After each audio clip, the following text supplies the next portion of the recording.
ഒരാളെ തൊട്ട് പുറകിലുള്ള ബെഞ്ചിലിരിക്കണം.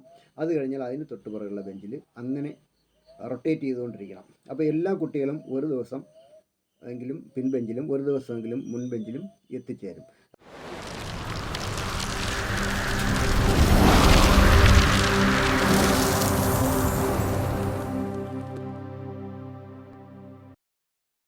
നമസ്കാരം, വിശ്വമാനവികം ചാനലിലേക്ക് സ്വാഗതം.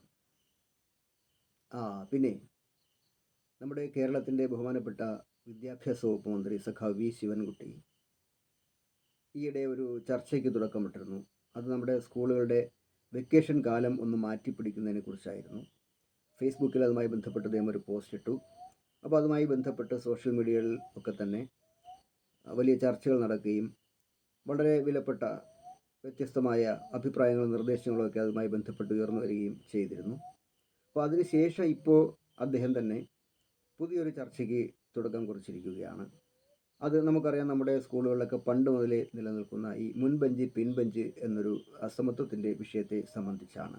സ്കൂളിൽ നമുക്കറിയാം, പൊതുവെ നമ്മുടെ പൊതുവിദ്യാലയങ്ങളടക്കം മിക്കവാറും എല്ലാ സ്കൂളുകളും ചതുരാകൃതിയിലുള്ള ക്ലാസ് റൂമുകളാണ്. അവിടെ ബെഞ്ചും ഡെസ്കുമാണ് സാധാരണ കുട്ടികൾക്ക് ഇരിക്കാൻ വേണ്ടിയിട്ട് ഉപയോഗിക്കുന്നത്. പിന്നെ നന്നായിട്ട് ആധുനീകരിച്ച സ്കൂളുകളൊക്കെ ഇപ്പോൾ ഉണ്ട്. അവിടെയൊക്കെ ചിലപ്പോൾ സിംഗിൾ ചെയറുകളും ടേബിളുകളും ഒക്കെ ഉണ്ടാകും. ഓരോ കുട്ടിക്ക് ഓരോ കസേരയും അതുപോലെ ടേബിളും ഒക്കെ ഉള്ള സ്കൂളുകളും ഉണ്ടാകാം. പക്ഷേ എങ്കിലും ബഹുഭൂരിപക്ഷം വരുന്ന സ്കൂളുകളും ബെഞ്ചും ഡെസ്കുമാണ് ഇരിക്കാൻ വേണ്ടിയിട്ട് ക്രമീകരിച്ചിട്ടുള്ളത്. അപ്പോൾ അതിൽ പണ്ട് മുതലേ ഈ പഠിപ്പിസ്റ്റുകളെന്ന് വിചാരിക്കുന്ന ഒരു കൂട്ടം കുട്ടികൾ, അല്ലെങ്കിൽ അങ്ങനെ കരുതപ്പെടുന്ന കുറച്ച് കുട്ടികൾ മുൻനിരയിൽ ഇരിക്കും. അതുപോലെ നമ്മൾ പഠിക്കാനൊക്കെ സാമർഥ്യം കുറഞ്ഞവരാണെന്ന് സ്വയം ധരിച്ച് തന്നെ കുറേ കുട്ടികൾ ബാക്ക് ബെഞ്ചേഴ്സായിട്ട് മാറും. ഇനിയും ചില കുട്ടികളാണെങ്കിൽ ഇടയ്ക്ക് എവിടെയെങ്കിലും ഇരിക്കാനായിരിക്കും ഇഷ്ടപ്പെടുക. കാരണം അധ്യാപകരുടെ ശ്രദ്ധയിലൊന്നും കൂടുതൽ വരാത്ത തരത്തിൽ, അവർ ചോദ്യങ്ങളൊന്നും ചോദിക്കാത്ത തരത്തിൽ അങ്ങനെ ഇരിക്കുന്ന കുട്ടികളുമുണ്ട്. അപ്പോൾ അതൊക്കെ കുട്ടികൾ തന്നെയാണ് സാധാരണ തിരഞ്ഞെടുക്കുന്നത്. ചിലയിടത്ത് അധ്യാപകർ ഇടപെട്ടാണ് ഓരോ കുട്ടികൾക്കും ഓരോ സ്ഥലമൊക്കെ ഇരിക്കാനായിട്ട് അനുവദിച്ചു കൊടുക്കുന്നത്. സ്കൂളിൽ ക്ലാസ് ആരംഭിക്കുന്ന സമയത്ത് അവരുടെ സ്ഥലം കരസ്ഥമാക്കുന്നതിന് വേണ്ടിയിട്ട് വലിയ കലഹങ്ങളൊക്കെ ക്ലാസ്സുകളിൽ നടക്കാറുണ്ട്. എന്തായാലും അവരുടെ സ്ഥലം അവർ കിട്ടിക്കഴിഞ്ഞാൽ പിന്നെ ഇത് അവരവർക്ക് പതിച്ചു കൊടുത്ത സ്ഥലം പോലെയാണ് കുട്ടികൾ പെരുമാറുക. അവിടെ നിന്ന് അവർ അങ്ങോട്ടും ഇങ്ങോട്ടും മാറുകയില്ല. അപ്പോൾ എന്തായിരുന്നാൽ തന്നെയും ഈ മുൻബെഞ്ചുകാർ പിൻബെഞ്ചുകാർ എന്ന് പറയുന്ന ആ ഒരു തരംതിരിവ്, അതുമായി ബന്ധപ്പെട്ട് ഉള്ള വിവേചനങ്ങൾ പണ്ട് മുതലേ നിലനിൽക്കുന്നതാണ്. അപ്പോൾ അത് ഒന്ന് മാറ്റേണ്ടതാണ്. അപ്പോൾ അതിനുള്ള നിർദ്ദേശങ്ങൾ ആണ് അദ്ദേഹം ഇപ്പോൾ ആരാഞ്ഞിരിക്കുന്നത്. പൊതുജന സമക്ഷം അത് അദ്ദേഹം ചർച്ചയ്ക്ക് വെച്ചിരിക്കുകയാണ്. പൊതുജനങ്ങളുടെ അഭിപ്രായങ്ങളും നിർദ്ദേശങ്ങളൊക്കെ സ്വീകരിക്കുന്നതിന് വേണ്ടിയാണ്. അപ്പോൾ എനിക്ക് ഈ സന്ദർഭത്തിൽ ഞാൻ 10ാം ക്ലാസ്സിൽ പഠിച്ച കാലത്തെ കുറിച്ച് ഞാൻ ഓർക്കുകയാണ്. ഇപ്പോൾ പലതരത്തിലുള്ള നിർദ്ദേശവുമായി ബന്ധപ്പെട്ട് ഉയർന്നു വന്നിട്ടുണ്ട്. ക്ലാസ് വൃത്താകൃതിയിലാക്കണമെന്നും ഒക്കെ. ഈ വൃത്താകൃതിയിൽ ക്ലാസ് ആക്കുമെന്ന് പറയുമ്പോൾ അതിന് പ്രായോഗികമായിട്ട് പല ബുദ്ധിമുട്ടുകളുണ്ട്. നമ്മുടെ ക്ലാസ്സുകൾ പൊതുവെ ബെഞ്ചും ഡെസ്കുമാണെന്ന് ഞാൻ പറഞ്ഞു. അതുപോലെ ക്ലാസ് റൂമൊക്കെ ചതുരാകൃതിയിലുള്ള ക്ലാസ് റൂമുകളാണ്. അപ്പം ഇതിനകത്ത് വട്ടത്തിൽ ഇരുത്തുക അല്ലെങ്കിൽ വൃത്താകൃതിയിൽ ഇരുത്തുക എന്ന് പറയുമ്പോൾ അതിനകത്ത് ചില പ്രശ്നങ്ങളുണ്ട്. കാരണം കുട്ടികൾ ചരിഞ്ഞൊക്കെ ഇരിക്കേണ്ടി വരും. ബോർഡൊക്കെ നോക്കാൻ വേണ്ടി, അല്ലെങ്കിൽ അധ്യാപകരെ കാണാൻ വേണ്ടിയിട്ട് ചരിഞ്ഞിരുന്നൊക്കെ പഠിക്കേണ്ടി വരും. പ്രത്യേക പരിപാടിയിൽ ഒരു ദിവസത്തേക്കോ അല്ലെങ്കിൽ കുറച്ച് സമയത്തേക്കോ ഒക്കെ വൃത്താകൃതിയിൽ ഇരുത്തി ക്ലാസ്സുകൾ എടുക്കാം, കുറച്ച് ദിവസത്തേക്കാണെങ്കിൽ. പക്ഷേ സ്ഥിരമായിട്ട് അങ്ങനെ ഇരുത്തി എടുക്കുക എന്ന് പറയുന്നത്, അത് അങ്ങനെ ക്രമീകരിക്കാൻ പറ്റുമോ എന്നുള്ളത് അതിൻ്റെ പ്രായോഗികമായിട്ടുള്ള അതിൻ്റെ ബുദ്ധിമുട്ടുകളുണ്ട് എന്നാണ് എനിക്ക് തോന്നുന്നത്. എന്തായാലും ഞാൻ എൻ്റെ കാലത്ത് നടന്ന ഒരു സംഭവത്തെക്കുറിച്ച്, എൻ്റെ ക്ലാസ്സിൽ, ഞാൻ 10ാം ക്ലാസ്സിൽ പഠിക്കുന്ന സമയത്ത് നടന്ന ഒരു പരിഷ്കാരത്തെ സംബന്ധിച്ചുള്ള ഒരു അഭിപ്രായം ഇവിടെ പങ്കുവയ്ക്കാൻ എന്നാണ് വിചാരിക്കുന്നത്.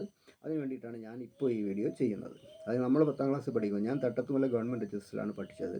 അപ്പോൾ അവിടെ നമ്മുടെ 10ാം ക്ലാസ്സിലെ ക്ലാസ് ടീച്ചർ എന്ന് പറയുന്നത് പുത്തൂരിൽ നിന്ന് വരുന്ന ഒരു ഗോപാലകൃഷ്ണൻ സാറായിരുന്നു. അദ്ദേഹം നല്ലൊരു അധ്യാപകനായിരുന്നു. വളരെ വ്യത്യസ്തനായ ഒരു അധ്യാപകനായിരുന്നു. അദ്ദേഹം ഈ മീശയൊന്നും വയ്ക്കില്ല, തൂവെള്ള വസ്ത്രമൊക്കെ ധരിച്ച്, എപ്പോഴും നല്ല വൃത്തിയും വെടുപ്പുള്ള വസ്ത്രമൊക്കെ ധരിച്ച് ആണ് അദ്ദേഹം വരുന്നത്.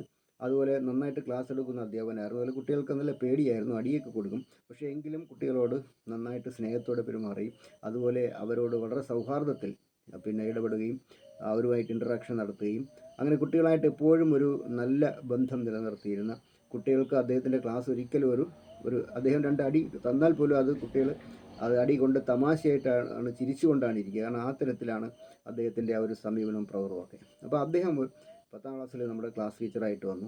അപ്പോൾ അദ്ദേഹം നമ്മുടെ ക്ലാസ്സിൽ വന്നിട്ട് പറഞ്ഞു, ഈ മുൻബെഞ്ചുകാർ പിൻബെഞ്ചുകാരെന്ന് പറയുന്ന ഒരു ചില കുട്ടികളെല്ലാം നമ്മൾ വലിയ പഠിപ്പിസ്റ്റുകളാണെന്ന് പറഞ്ഞ് മുമ്പിൽ വന്നിരിക്കുക. കുറച്ച് പേര് നമ്മൾ പഠിക്കാത്തവന്മാരാണ് എന്ന് പറഞ്ഞിട്ട് ബേക്കിൽ പോയിരിക്കുക. എന്നിട്ട് അധ്യാപകർ അവരുടെ അടുത്ത് വിവേചനപൂർവ്വം പെരുമാറുക. അങ്ങനെയുള്ള സമ്പ്രദായം എൻ്റെ ക്ലാസ്സിൽ വേണ്ട. അതുകൊണ്ട് ഞാനിവിടെ ഒരു പരിഷ്കാരം നടപ്പിലാക്കാൻ പോവുകയാണ്. അതായത് ഇന്ന് മുൻ ബെഞ്ചിലിരിക്കുന്ന എല്ലാവരും തന്നെ നാളെ തൊട്ട് പുറകിലുള്ള ബെഞ്ചിലിരിക്കണം. അത് കഴിഞ്ഞാൽ അതിന് തൊട്ട് പുറകിലുള്ള ബെഞ്ചിൽ, അങ്ങനെ റൊട്ടേറ്റ് ചെയ്തുകൊണ്ടിരിക്കണം. അപ്പോൾ എല്ലാ കുട്ടികളും ഒരു ദിവസം എങ്കിലും പിൻബെഞ്ചിലും ഒരു ദിവസമെങ്കിലും മുൻബെഞ്ചിലും എത്തിച്ചേരും. അതായത് മുൻബെഞ്ചിലുള്ളവർ ഇങ്ങനെ റൊട്ടേറ്റ് ചെയ്ത് പുറകിൽ പോയി പിന്നെ ബാക്ക് ബെഞ്ചിലെത്തും. ആ ബാക്ക് ബെഞ്ചിലുള്ള കുട്ടികളെല്ലാം തന്നെ നേരെ മുൻനിരയിൽ വരും. അപ്പോൾ ഓരോ ദിവസവും ഓരോ നിരയിലായിരിക്കും കുട്ടികൾ ഇരിക്കുക. സാർ നമ്മുടെ ക്ലാസ് റൂമിലൊക്കെ അറിയാം, 2 വശങ്ങളിലായിട്ടാണ് ഈ ബെഞ്ചും ഡെസ്കും ക്രമീകരിക്കുക. അതിനകത്ത് നമ്മളൊക്കെ പഠിക്കുന്ന സമയത്ത് 4 വരി ബെഞ്ചും ഡെസ്ക്കുമാണ് ഉണ്ടാവുക ഒരു വശത്ത്. അങ്ങനെ 8 ബെഞ്ചും ഡെസ്ക്കുമാണ് സാധാരണ അന്നുണ്ടാവുക. ഇന്ന് ക്ലാസ് റൂമുകളുടെ പിന്നെ കുട്ടികളുടെ എണ്ണവും അതുപോലെ എത്ര ബെഞ്ച് ഡെസ്ക്കാണെന്ന് എനിക്ക് അറിയില്ല. കൂടുതലുണ്ടാവാം, കുറവുണ്ടാവാം, പല സ്കൂളിലും പലതാകാം. അപ്പോൾ എന്തായിരുന്നാലും അദ്ദേഹം അന്ന് നടപ്പിലാക്കിയ പരിഷ്കാരത്തെ നമ്മളെല്ലാം വളരെ സന്തോഷത്തോടു കൂടിയാണ് സ്വീകരിച്ചത്. ആദ്യം കുറച്ച് കുട്ടികൾക്ക് അതുമായിട്ട് പൊരുത്തപ്പെടാൻ ഇത്തിരി ബുദ്ധിമുട്ടുണ്ടായിരുന്നു. ചില അധ്യാപകർക്കും അതുമായിട്ട് പൊരുത്തപ്പെടാൻ കുറച്ച് ബുദ്ധിമുട്ടുണ്ടായിരുന്നു. പക്ഷേ പിന്നീട് അതെല്ലാം മാറി. നമ്മൾ ആ വർഷം മുഴുവൻ അങ്ങനെയാണ് പഠിച്ചത്. കാരണം നമ്മുടെ ക്ലാസ് റൂമിൽ പിന്നെ മുൻബെഞ്ച് പിൻബെഞ്ച് എന്നൊരു വേർതിരിവ് ആ വർഷം അനുഭവപ്പെട്ടതേ ഇല്ല. അതിന് മുമ്പേ തുടങ്ങേണ്ടതായിരുന്നു എന്ന് നമുക്ക് തോന്നിയിരുന്നു.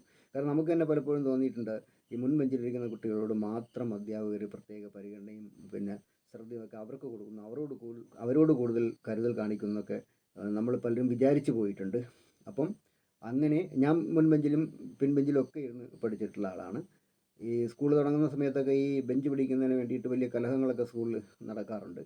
അപ്പോൾ അങ്ങനെ ഓരോരുത്തരും അവരവരുടെ സ്ഥലം കരസ്ഥമാക്കി കഴിഞ്ഞാൽ പിന്നെ അത് തറവാട്ട് സ്വത്ത് പോലെയാണ് ഓരോ കുട്ടികളും കാണുന്നത്. പിന്നെ അവരവിടെ നിന്ന് മാറില്ല. അപ്പോൾ അങ്ങനെയുള്ള ഇതാണ്. പിന്നെ ചില രക്ഷകർത്താക്കളും തങ്ങളുടെ കുട്ടികളെ പിന്നെ മുൻ നിരയിലിരുത്താൻ വേണ്ടി ശുപാർശയൊക്കെ ചെയ്യാറുണ്ട് ആ കാലത്ത്. അപ്പം എന്തായിരുന്നു പിന്നെയെന്ന് പറഞ്ഞാൽ ഈ ഒരു ക്ലാസ്സിലെ എല്ലാ കുട്ടികളും ബഹുഭൂരിപക്ഷം വരുന്ന കുട്ടികളും സമപ്രായക്കാരാണെങ്കിലും ചില കുട്ടികൾ ശരീരപ്രകൃതം കൊണ്ട് കുറച്ചുകൂടെയൊക്കെ ഒരു പിന്നെ ശരീരപുഷ്ടിയും ചിലപ്പോൾ ഉയരവും ഒക്കെ ഉള്ളവരായിരിക്കും. അപ്പം അങ്ങനെയുള്ള കുട്ടികളും സാധാരണ പുറകിലേക്ക് പോയി ഇരിക്കുകയാണ് പതിവ്. പിന്നെ അതുപോലെ തന്നെ നമ്മൾ പഠിക്കാത്തവരാണ് എന്ന് സ്വയം, അല്ലെങ്കിൽ പഠിക്കാൻ കഴിവില്ലാത്തവരാണെന്ന് സ്വയം ചില കുട്ടികൾ അങ്ങ് നിർണ്ണയിച്ച് അവർ അങ്ങനെ പോയിരിക്കും. പിന്നീട് അവർക്ക് അപ്പോഴും ഈ മനസ്സിൽ ഇതിൽ ചില അപകർഷതാ ബോധമൊക്കെ ഉണ്ടാകും. കാരണം ഈ മാത്രമല്ല അധ്യാപകർ മുൻനിരയിലിരിക്കുന്നവരെ മാത്രം ശ്രദ്ധിക്കുന്നു എന്നൊക്കെ ഉള്ള ഒരു പരാതി അവരുടെ ഉള്ളിൽ ഉണ്ടാകും. പക്ഷേ എന്നാലും അവരത് പരാതിപ്പെടാറില്ല. കാരണം അധ്യാപകർ പരമാവധി അവരെ ശ്രദ്ധിക്കാതിരിക്കുന്നതും അതുപോലെ തന്നെ ചോദ്യങ്ങളൊന്നും ചോദിക്കാതിരിക്കുന്നതൊക്കെ തന്നെയാണ് അവർ ഇഷ്ടപ്പെടുന്നത്. അപ്പോൾ അങ്ങനെ പഠിക്കാൻ പൊതുവെ താല്പര്യമുള്ള കുറഞ്ഞ കുട്ടികളാണ് അങ്ങനെ ബാക്ക് ബെഞ്ചിൽ പോയി ഇരിക്കുന്നത്. അപ്പോൾ അതുകൊണ്ട് തന്നെ ഇത് മാറേണ്ടതാണ്. പല കാരണങ്ങളാൽ ഇത് മാറണം. കാരണം ഒന്ന്, ചില കുട്ടികൾ നമ്മൾ പഠിക്കുന്നവരാകുന്നു എന്ന് സ്വയം നിശ്ചയിക്കുന്നു, ചിലർ നമ്മൾ പഠിക്കാത്തവരാകുന്നു എന്ന് നിശ്ചയിക്കുന്നു. അതുപോലെ തന്നെ തങ്ങളോട് വിവേചനം കാണിക്കുന്നു എന്ന് ഒരു വിഭാഗം കുട്ടികൾക്ക് തോന്നുക. അതുപോലെ തന്നെ അധ്യാപകരിൽ ചിലരെങ്കിലും ആ ഒരു വിവേചനം കാണിക്കാറുണ്ട്. ഇപ്പോൾ കാണിക്കാറുണ്ടോ എന്ന് എനിക്കറിയില്ല. ഞാൻ അങ്ങനെയുള്ള കാര്യങ്ങൾ പറഞ്ഞൊരു വിവാദത്തിലേക്കൊന്നും പോകുന്നില്ല. എന്തായിരുന്നാലും അതിൽ ഒരു വിവേചനം ഉണ്ട്, ഒരു വിവേചന സാഹചര്യം എങ്കിലും ഉണ്ട് എന്നുള്ളതാണ്. എന്തായാലും നമ്മുടെ 10ാം ക്ലാസ്സിൽ അന്ന് ഗോപാലകൃഷ്ണൻ സാർ ഏർപ്പെടുത്തിയ പരിഷ്കാരം എന്ന് പറയുന്നത് ഏറ്റവും മുൻനിരയിൽ ഇന്നിരിക്കുന്ന കുട്ടികൾ നാളെ അതിന് തൊട്ട് പുറകിലെ ബെഞ്ചിൽ പോകും. അതിനടുത്ത ദിവസം അടുത്ത ബെഞ്ചിൽ അടുത്ത തൊട്ട് പുറകിലേക്ക് പോകും. അങ്ങനെ പോയി ഏറ്റവും പുറകിലെത്തുമ്പോൾ പുറകിലുള്ള കുട്ടികളെല്ലാം മുൻനിരയിൽ വരും എന്ന് പറഞ്ഞാൽ എല്ലാ ദിവസവും അതിങ്ങനെ റൊട്ടേറ്റ് ചെയ്ത് മാറിക്കൊണ്ടേയിരിക്കും. അപ്പോൾ ഇത്തരത്തിലുള്ള ഒരു പരിഷ്കാരം കൊള്ളാമെന്നാണ് എനിക്ക് തോന്നുന്നത്. അങ്ങനെയും ചെയ്യാം. ആ ഒരു നിർദ്ദേശവും ഞാൻ ഈ സന്ദർഭത്തിൽ മുന്നോട്ട് വയ്ക്കുന്നു. അപ്പോൾ നമ്മളെക്കാളൊക്കെ വളരെ വിലപ്പെട്ട നിർദ്ദേശങ്ങൾ ഇതുമായി ബന്ധപ്പെട്ട് നൽകാൻ കഴിയുന്ന ആളുകളുണ്ടായിരിക്കാം. പക്ഷേ എൻ്റെ ഒരു അനുഭവ സാക്ഷ്യം ഞാനിവിടെ നടത്തിയതാണ്. എന്തായാലും നമ്മൾ ആ വർഷം മുഴുവൻ അങ്ങനെയാണ് പഠിച്ചത്. അത് നമുക്ക് വളരെ സന്തോഷമുള്ള കാര്യമായിരുന്നാണ്. എല്ലാ ദിവസവും എല്ലാവർക്കും എല്ലാ നിരയിലും ഇരിക്കേണ്ടി വരും. അപ്പോൾ അതാണ് യഥാർത്ഥത്തിൽ ശരിക്കും സമത്വം. എന്നാൽ സാറ് നടപ്പിലാക്കുമ്പോൾ സാറ് എന്ന് പറഞ്ഞു, ഞാൻ ഇവിടെ സോഷ്യലിസം നടപ്പിലാക്കണം. അദ്ദേഹം ഒരു കമ്മ്യൂണിസ്റ്റുകാരൊന്നും അല്ലായിരുന്നു കേട്ടോ. പക്ഷേ അദ്ദേഹം പറഞ്ഞു, നീയൊക്കെ ഇവിടെ നമ്മളൊക്കെ രാഷ്ട്രീയത്തിലുള്ളവർ, നീയൊക്കെ ഇവിടെ സോഷ്യലിസം നടക്കുന്നവരല്ലേ, ഈ ക്ലാസ്സിൽ സോഷ്യലിസം പ്രഖ്യാപിക്കുകയാണ് എന്നൊക്കെ പറഞ്ഞ് തമാശയൊക്കെ പറഞ്ഞാണ് അദ്ദേഹം അന്ന് പരിഷ്കാരം ഏർപ്പെടുന്നത് എന്നുള്ളത് ഞാനിപ്പോൾ നന്നായിട്ട് ഓർക്കുകയാണ്. അപ്പോൾ എന്തായിരുന്നാലും അത്തരത്തിലുള്ള ഒരു പരിഷ്കാരവും പിന്നെ ആലോചിക്കാവുന്നതാണ്. അപ്പോൾ എന്തായിരുന്നാലും ഈ വിവേചനം അവസാനിക്കേണ്ടത് തന്നെയാണ്. അതിപ്പോൾ വലിയൊരു കാര്യമാണെന്ന് വെച്ചാൽ വലിയ കാര്യമായിട്ട് കാണേണ്ടത് തന്നെയാണ്. ഇതുവരെ അതിനെക്കുറിച്ച് അങ്ങനെ ഒരു ഗൗരവമേറിയ ചർച്ച ഇതുവരെ നടന്നിട്ടില്ല. പക്ഷേ യഥാർത്ഥത്തിൽ ഇത് വളരെ പണ്ടുപോലെ തന്നെ ഗൗരവമായി കാണേണ്ട ഒരു വിഷയമായിരുന്നു. പക്ഷേ ഇപ്പോഴെങ്കിലും നമ്മുടെ ബഹുമാനപ്പെട്ട മന്ത്രി ശിവൻകുട്ടിയെങ്കിലും അങ്ങനെ ഒരു കാര്യത്തിന് ഇപ്പോൾ ഒരു ശ്രമം നടത്തുന്നത് ഏറ്റവും അഭിനന്ദനീയമായ കാര്യമാണ് എന്നുകൂടി ഈ സന്ദർഭത്തിൽ ഞാൻ പറയുകയാണ്.